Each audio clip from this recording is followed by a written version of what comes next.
Hello, my friends, and welcome back to the Time to Level Up podcast. If you're listening to this episode in real time, it is the beginning of July.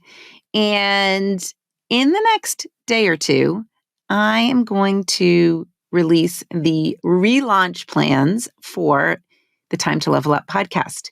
The podcast is staying here. It's staying on your same channels, but we are relaunching it with a new name. And to celebrate that, we are doing lots and lots of giveaways. So if you are not on my mailing list yet, you need to get on it to be part of some of these free giveaways and to hear all of the news of the relaunch. And I will put a link in the show notes to a way to get on that mailing list. You can also head over to Instagram and find me at andrea.liebross.coaching. And you're probably going to see some of the details there. But the best way is really to get on the email list. So link below to do that. Also, you can head over to the website and you'll see a link at the bottom in the footer as well to get on that list. Okay, so today's episode was inspired by a coaching call I had a couple weeks ago where one of my clients is about to open a new studio space. So it is a bigger space. It's a space that's going to allow her to invite her clients in and work with them in person, side by side. And she's doing a grand opening celebration to go with this. And I'm going to get to be part of it. So by the time you're listening to this, we will have already done it because it is in June, the middle of June, but I'm recording ahead of time. Hey, this is one of my things, my friends. I'm trying to get 5 weeks ahead in podcast recording. So Stacy, producer, if you're listening, I'm doing this. I'm doing it.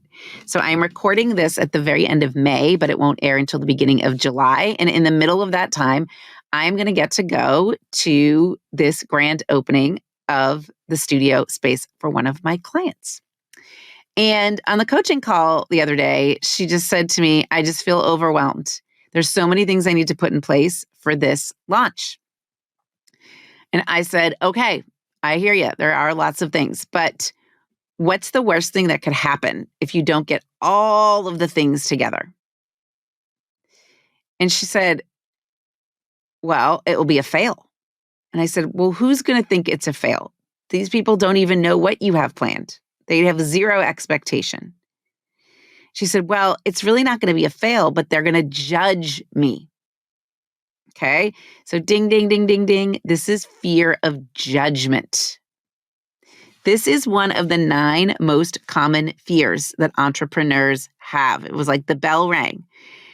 And I said, this is one of the 9 most common fears. And there is a previous podcast episode that Stacy is going to link in the show notes that is about the 9 most common fears. So I am not going to go through those again. Okay.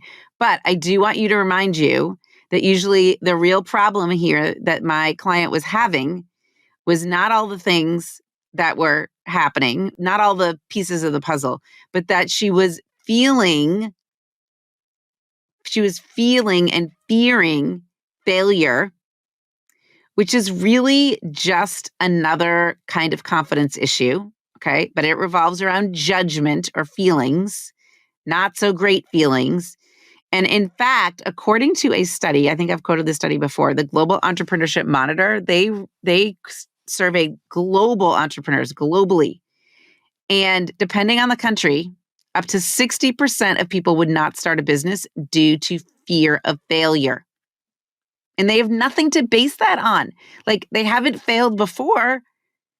So if you're viewing yourself or your skills as not good enough, that kind of judgment is going to lead you to the fear of failing. And one of those fears is not being seen as good enough, which is what she was describing. So the people that were going to come to the studio opening, they were going to judge her. And, this fear of failure is really linked to, again, self-worth and pride. And pride, thinking about what other people will think about is really, you're creating a picture of humiliation, right? What we're thinking about what they're going to think. And you're not picturing people cheering you on. You're picturing people being like, that wasn't good enough. She could have done that better. Okay. So not being seen as good enough. All right. So in the coaching call, then we went on to how do I solve this? What do I do? She's like, okay, Andrea, great, great, great. And I gave her lots of ways. And if you go into the She Thinks Big book in chapter 2, you're going to find all the ways. Okay. I kind of spell them all out, but actually chapter 1, not chapter 2, sorry. But here is what I really, really, really, really think it is all about. The best way to solve any of this is really comes down to the people you surround yourself with. All right. So as I was preparing this morning to record these podcasts, okay, this one and I recorded another one before this, I took a little break and I was scrolling through Instagram. Okay. And I happened to come upon a post. I'm going to give you the details of it. And I will actually put a link to this post in the show notes as well. Okay. I came across a post that really just honestly summed up. Okay. It summed up what I think what's the difference between the most successful people and the happiest people who are successful, by the way. Okay. So, some people are successful, but they're not happy. So the happy plus successful people, okay, those people who don't worry necessarily or don't let what other people might think of them stop them. Okay. There was a post by someone named Brandon MD Dawson Diversify, okay, that came across my Instagram, okay? And what it did, it was a clip of this guy, some guy talking a long time ago, and I can tell that this was a long time ago based on the quality of the video. But here is what this guy said. Here's what he said. What is it that's different between the people that succeed in life and those that don't? The difference, this is according to a Harvard study as he was reporting it. The difference is determined by what he called your reference group. Your reference group are the people that you surround yourself with, that you eventually associate with. And what he found in working with people is that changing a person's reference group totally transformed the way they think and perceive themselves. Why? It's because we are all kind of chameleons and we absorb through the skin the attitudes, the opinions, the behaviors of the people with whom we associate most of the time. So if you start to associate with winners most of the time, you find that they have a totally different worldview. They're positive, they're upbeat, they're focused, they're learning, they're growing. What are they doing? What they're doing, you start to do the same things. And the people who you surround yourself with really impact your happiness.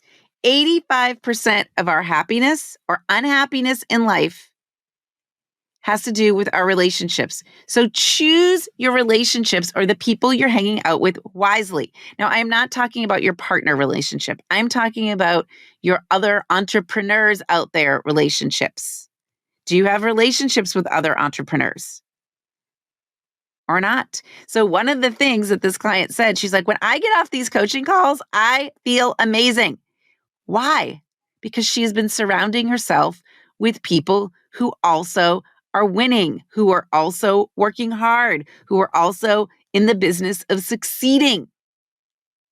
And then sometimes when you get back to your normal life, that's not the case, which is why you need to keep coming back to the places where this reference group, as this study called it, is present. So this Harvard study found that 99% of your success depends on just this simple thing, your reference group.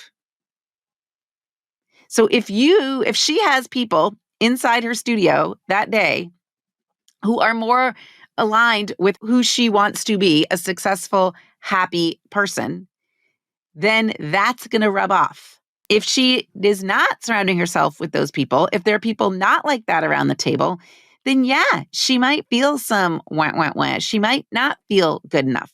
So it's important. Who is she inviting to this is important, but then also just in the preparation, as she's preparing, who is she surrounding herself with? She needs to be coming back to our coaching calls every week to get one more little dose of this reference group. Your community is more important than anything else. I could give you 10 tactics on how to get past fear of judgment that would have to do with a lot of your own self-talk to yourself. But let's listen to the talk of others in our reference group. Who are we surrounding ourselves with? Okay.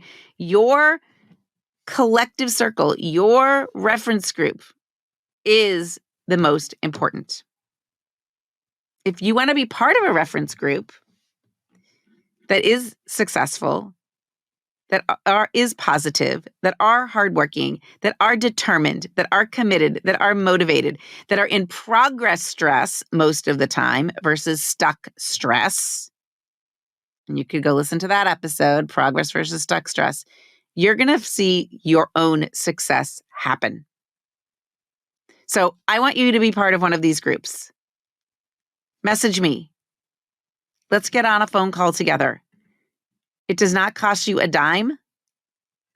These consult calls are free. And why not? What do you have to lose by hopping on a call? Nothing. Nothing. You're just going to walk away with a lot of strategy. Okay? All right, my friends, surround yourself with people who are moving in the right direction, who want to be more positive than negative, who want to be more resourceful than give up. They want to be in progress stress, committed, motivated, determined, curious. Let's do it. Let's do it.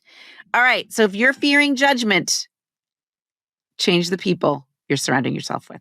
It's kind of the bottom line. All right. See you next time.